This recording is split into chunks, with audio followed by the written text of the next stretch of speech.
हवाले से हमारी पॉलिसी में कोई इबाहम नहीं है। मुल्की मफाद को सामने रखते हुए अड्डे देने से इनकार किया। अफगानों के फैसले पाकिस्तान नहीं कर सकता, इनके फैसलों का एहतराम करते हैं। वज़ीर ख़ारजा शाह महमूद कुरैशी के एक्सप्रेस न्यूज़ के मॉर्निंग शो में गुफ्तगू। कहा, अफगानिस्तान में अमन कायम करने के लिए अफगान अवाम को किरदार अदा करना होगा। अपोजिशन को ओवरसीज़ पाकिस्तानियों को वोट का हक देने के लिए मिल बैठ कर बात करने की दावत दी।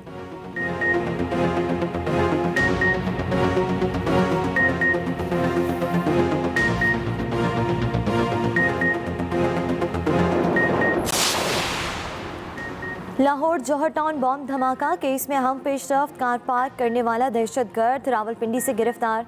तफ्तीशी ज़राए के मुताबिक गिरफ्तार दहशतगर्द की शनाख्त ईद गुल के नाम से हुई है। मुलजिम को मज़ीद तफ्तीश के लिए लाहौर मुंतकिल कर दिया गया। गिरफ्तार होने वाले दहशतगर्द की पहले से गिरफ्तार मुलजिम पीटर पॉल डेविड ने भी शनाख्त कर ली।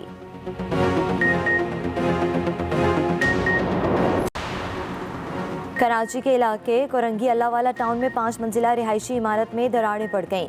मुतासरा इमारत के मकीन और एतराफ़ के रिहायशी घरों से बाहर निकल आए। पुलिस भी मौका पर पहुंच गई। मुतलका इदारों को आगाह कर दिया गया। इलाका मकीनों का कहना है दरारें पड़ने से इमारत टेढ़ी हो गई।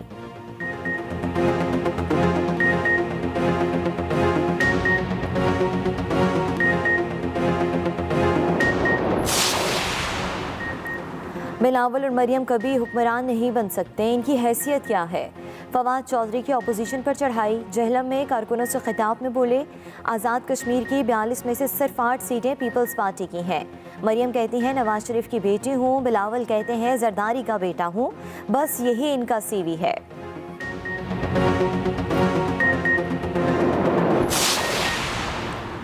इमरान खान कश्मीर के सफ़ीर बनते बनते कुलभूषण के वकील बन गए। बिलावल के हुकूमत पर वार। आज़ाद कश्मीर में इंतखाबी जलसे से खिताब। कहा, भारतीय जासूस दहशतगर्द को एनआरओ देने के लिए ऑर्डिनेंस लाया गया। हमारा नारा रायशुमारी का है। कश्मीर से मुतल्लिक फैसले सिर्फ कश्मीरी अवाम करेंगे।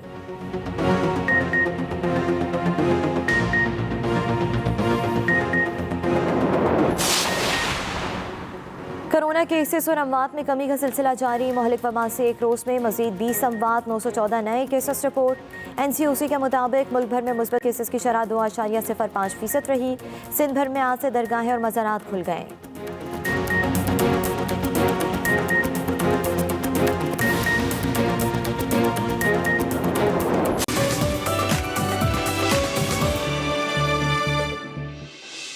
अस्सलाम वालेकुम नाज़रीन, मैं हूं वकार अहमद और आप देख रहे हैं निकले तेरी तलाश में। तार साहब के साथ इस दफ़ा जिस किताब पर हमने बात करनी है, हमारा जो मौजू गुफ्तगू है वो है मंतकुल तैर जदीद। ये एक नावल है जो कि बहुत ही खूबसूरत नावल है, जिसमें तार साहब लिखते हैं कि कोई भी शख्स बसीरत और बसारत का दावा करने वाला, अपने एतकाद पर मुस्तहकम, दलील पर यकीन रखने वाला, बेशक ऑक्सफोर्ड और कोलंबिया से तालीम याफ्ता, जब कभी यूं ही ज़िंदगी आराम से बसर करते हुए किसी नागहानी मुसीबत का शिकार हो जाता है जो उसके गुमान में नहीं होती, तो अव्वल वो उसका सामना बेजिगरी और मंतक से करता है। और जब कोई भी इलाज चारागर नहीं होता तो वो मजबूर होकर ऐसे ऐसे तवाहमात का सहारा लेता है जिनकी शुनीद पर वो कभी तंजिया अंदाज में मुस्करा दिया करता था। तार साहब का एक बहुत ही खूबसूरत नावल है मंतकुल तैर जदीद, जिस पर हम तार साहब से बात करेंगे। अस्सलाम वालेकुम सर। वालेकुम अस्सलाम वकार, क्या हाल है? मैं बिल्कुल ठीक हूँ सर, लेकिन आपकी शर्ट से कुछ जेलसी फील कर रहा हूँ। बहुत ही खूबसूरत शर्ट है। ये एक्चुअली मैं क्यूबा गया तो मेरी बेटी एनी ने कहा कि भाई आपको कहते हैं ना कि डू मतलब जिस तरह रोमन करते हैं वो रोम में जाओ तो वैसे ही करो, तो आपको क्यूबन स्टाइल की शर्ट्स पहननी चाहिए। तो वहाँ से 2-3 शर्टें उन्होंने ख़रीदी और यहाँ पे मैंने 1-2 मरतबा पहनी तो सब ने कहा कि नेल्सन मंडेला इस किस्म की शर्ट्स पहन, क्योंकि हमारे यहाँ वकार आप नफ्सियाती तौर पर एक बहुत बड़ा टैबू है, वो काफ़ी हद तक ख़त्म हो चुका है लिबास के मामले। बिल्कुल कि जी ये लिबास पहनना चाहिए और ये नहीं, और मशहूर है कि खाना अपनी मर्जी से और पता नहीं पहनना दूसरों, क्यों भाई पहनना क्यों दूसरों? सही बात। वही तो चीज़ है जो आपकी पर्सनैलिटी को डिपिक्ट कर जी। चुनाचे मैं अगर मुझे ये पता इस किस्म की और भी शर्ट्स हैं, मैं इनको पसंद करता हूँ और मुझे जो भी वाहियात रंग की भी कोई चीज़ अगर मुझे अच्छी लगती है तो मैं पहनता हूँ, मैं उसको, क्योंकि इसका कोई ताल्लुक नहीं है। दूसरा ये देखें ना कि हमारी शख्सियत भी मुख्तलिफ है। जी। हम एक नॉर्मल भी हैं ना, तो वो ये समझते हैं कि ये पागल है तो इसलिए इसके कोई शर्ट है पहन ली।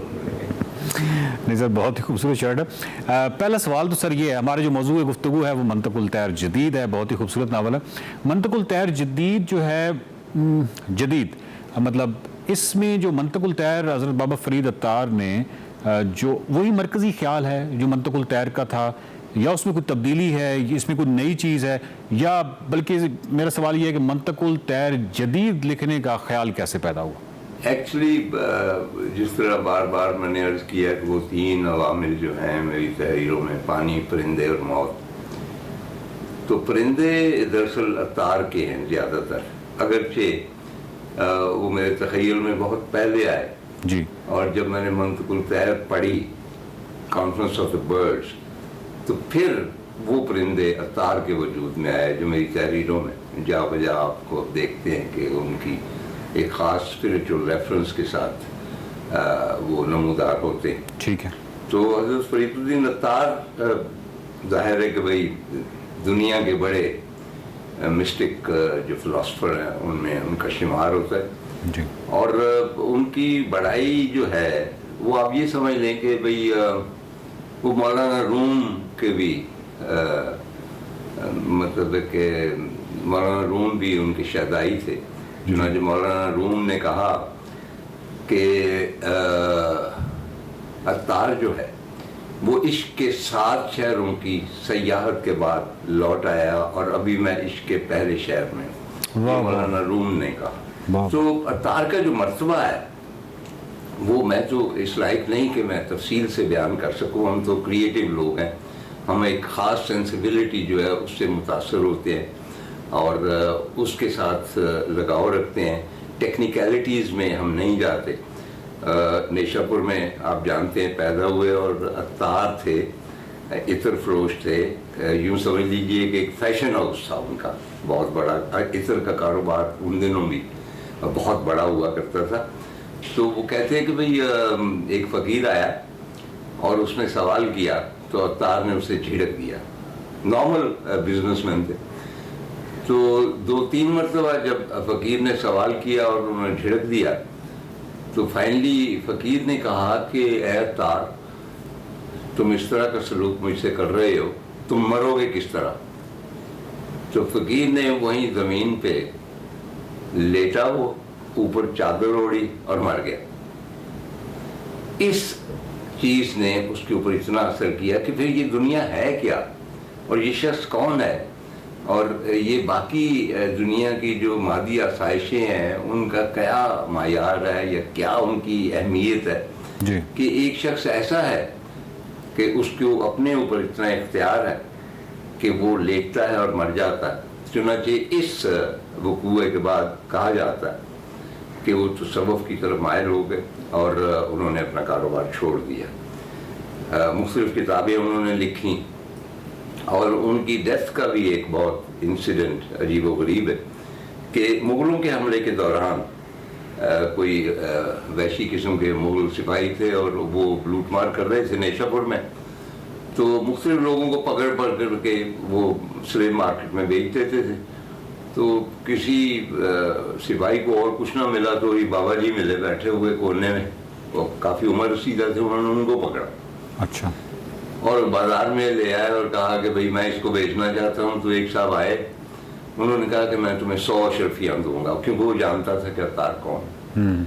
तो अत्तार एकदम बोले, वो लेने लगा था, कहने के नहीं, ये मेरा भाव सही नहीं लगा रहा, इससे ज़्यादा पैसे मिलेंगे। तो उसने इनकार कर दिया। एक और साहब आए, वो भी अत्तार को पहचानते थे, उन्होंने 100 चांदी के दिरहम उनके एवज़।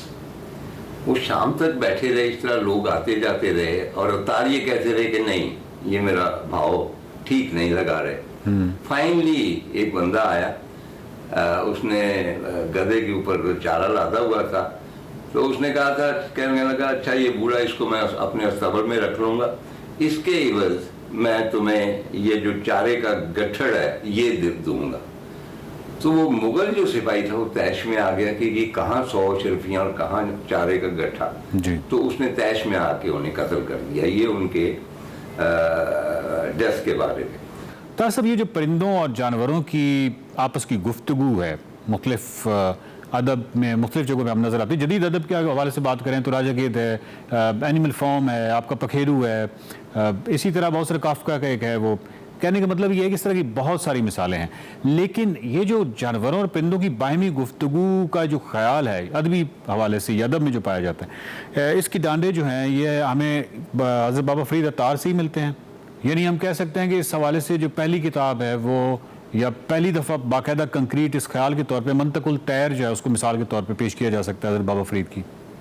मैं उनके बारे में तो नहीं कह सकता, लेकिन ये है कि शुरू से ही जिस तरह मैंने अर्ज़ किया पखेरू में भी, फाख्ता में भी, तो पखेरू के ऊपर बहुत एतराज़ हुआ कि उसमें गिद्ध आपस में बातें करते कि गिद्ध किस तरह करते। मैंने इसी प्रोग्राम के किसी हिस्से में कहा था किसी किताब के हवाले से कि बुनियादी तौर पे हम एक जो भी हम लिखते हैं वो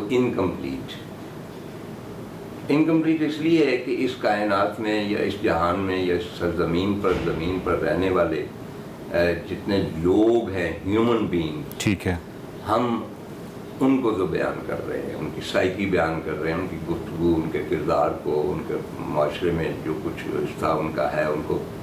लेकिन क्या कभी हमने जानवर जो इक्वली इस सरजमीन के मालिक हैं उनके बारे में कभी सोचा